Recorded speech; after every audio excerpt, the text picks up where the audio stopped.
Okay guys, so I went ahead and I typed up an example of what I'm going to expect from you guys. This is just an example, so bear with me.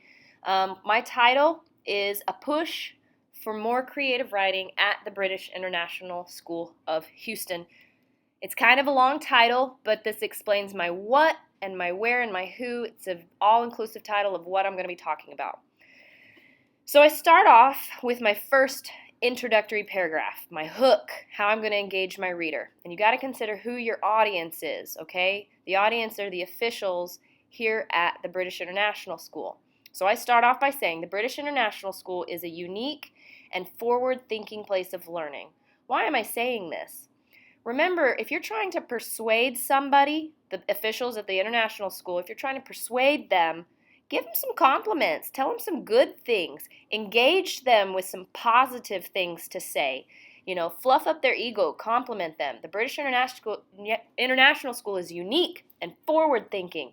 And by saying they're forward-thinking, you're putting in their mind that because they're forward-thinking, you're going to listen and consider the ideas I'm about to present to you. Okay? So I've hooked my reader, and then I'm going to continue. Within the walls of this great institution, young minds are acquiring the skills they will need to be successful in the world. Let my cursor catch up. What's going on here? Yes, we're forward thinking. Move on from forward thinking.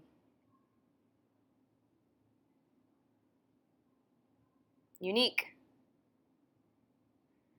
All right, there we go. Within the walls of this great institution, young minds are acquiring the skills they will need to be successful in the world. You're reminding them of their purpose at this great institution. You're calling the British International School a great institution. We're fluffing their egos. We're making them want to listen to us by complimenting them and praising them and saying, we know your purpose. Your purpose here at this school is to give young minds the learning they need to be successful. And we're in this together. I understand your goals, and I want to help you with that.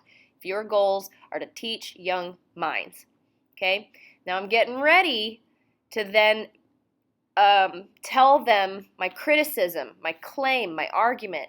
But remember the compliment sandwich. The reason that I'm complimenting them is what we did in our compliment sandwich. Praise, praise, praise, and compliments, then give them the critical feedback. So even though this is a great institution and we're acquiring skills, however, what is great can always be better, okay?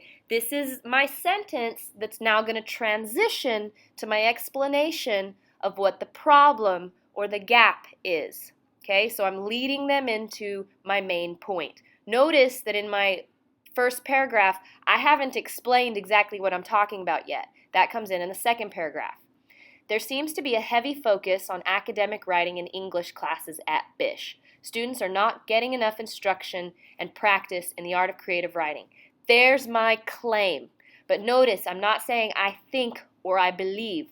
Notice that I'm stating it as a fact or as an observation. Students are not getting enough instruction and practice in the art of creative writing. There's a problem. There's a gap.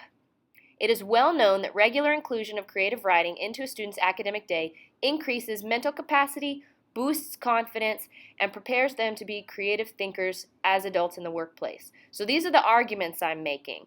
Creative writing increases confidence, mental capacity.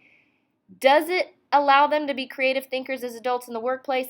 I made this claim, but I'm actually going to say maybe, because guys, I tried to find research and evidence to support this through articles online, and I couldn't find it. So I may have to delete this, but at the moment I'm going to leave it there. I was able to find information to boost that creative writing boosts confidence and mental capacity, so for sure those are staying there. But at the moment, I'm not quite sure I can make the claim that it's going to make creative thinkers in the workplace. Now, what did I want to find out? I wanted to know for sure that this was not happening at Bish, so I decided to poll the secondary students. What do I mean by this? This. Oh, okay, the inclusion of creative writing into students' academic day. Okay, so I wanted to know for sure that the inclusion of creative writing was not happening in Bish, so I decided to poll the secondary students at the school. I'm going to make it very clear, only at the British school. So I created a SurveyMonkey poll that asked the question, how often do you practice creative writing in class? Notice I haven't talked about the question I asked until now, but now it comes in. I polled the class, or the school, how often do you practice creative writing in class?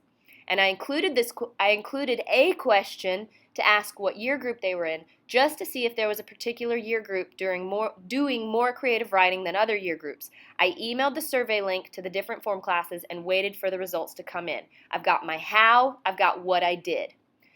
The results of the survey confirmed my suspicions. As you can see from the table below, students in the secondary level at Bish are not practicing creative writing on a consistent basis, no matter the year group.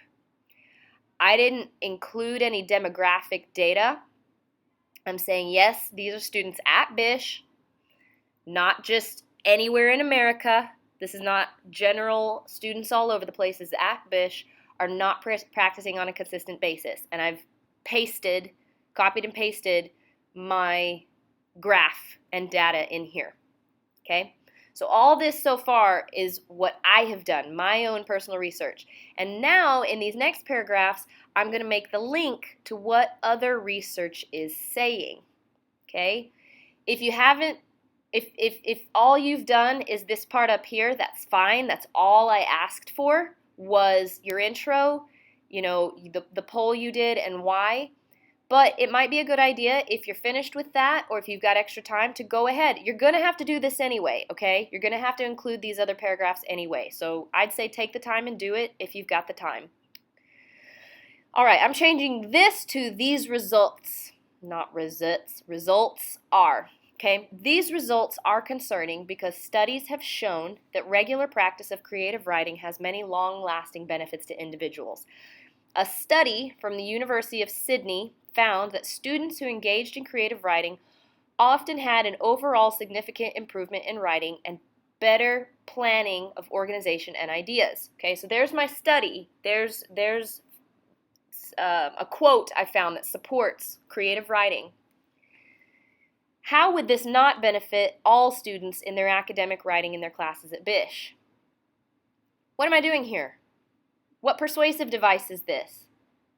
I am using a rhetorical question to engage my reader. I'm talking directly to them. I'm asking them, how could this not benefit? Making it their responsibility to think about this. What is this? Guys, I like to avoid pronouns. How would more creative writing not benefit? And I'm going to emphasize not. I'm going to make that italics. How would more creative writing not benefit all students in their academic writing classes at Bish specifically? Did you know that an emphasis on creative writing might also impact student behavior? Again, I've got another rhetorical question. So now this paragraph is about how creative writing impacts student behavior. And I've found my studies and my data to support that. According to Samantha Mossing, a scholar at Bowling Green State University, students who lack an environment that stimulates creativity are being linked to having behavior problems. And then this is from Kim Vassell. Now, I'm noticing this is talking about lacking the environment for creativity, not specifically creative writing. Is this the best quote I could have used? Possibly not, but for the purposes of this example, I'm just going to leave it, okay? I've got statistics coming from a university and research that proves that something to do with creativity is linked to behavior, okay? Continuing on, arguably, student behavior is not a great concern at Bish, but aren't we always aiming for improvement? I am talking directly, this is direct address to my reader, to the officials at Bish, and I'm including myself. I'm saying we are a team, and isn't our goal continuous improvement? Isn't that our aim? So I'm using direct address. This is one of our persuasive devices, okay? And I'm also including a rhetorical question.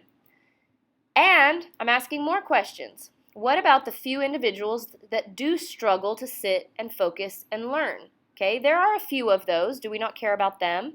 What if creative writing was the solution for them? What if? Again, I'm asking a rhetorical question because I'm engaging my reader and saying, this is a concern. Is it not? It should be, and getting them to think about it. I am attempting to use every persuasive device I can to make my argument more convincing. I've got statistics, I've got facts, I've got, my compliments here. Notice the way I've broken down my paragraphs. You're going to hook your reader. What are you talking about? Who, what, why? Okay? What's your question? What's the problem? What's our goal? Okay? How did you arrive at your question and why you think it's a problem and something that needs to be addressed at Bish? What did you do to collect your poll data? What were the steps you followed? What were those results? Okay? If you get this far, that's fine. If you finish that and you're really ambitious and want to go on, keep on going and go ahead and start typing or writing your research and what the studies say. Okay? Make sure you've got, your sources are reputable, universities, right? And I'm not done yet, so ... I've still got to write my conclusion and tie everything together. But this is just kind of an overall idea of what you're aiming for. It doesn't have to look exactly like this, but it's just some ideas to consider. Okay, guys? See you Monday.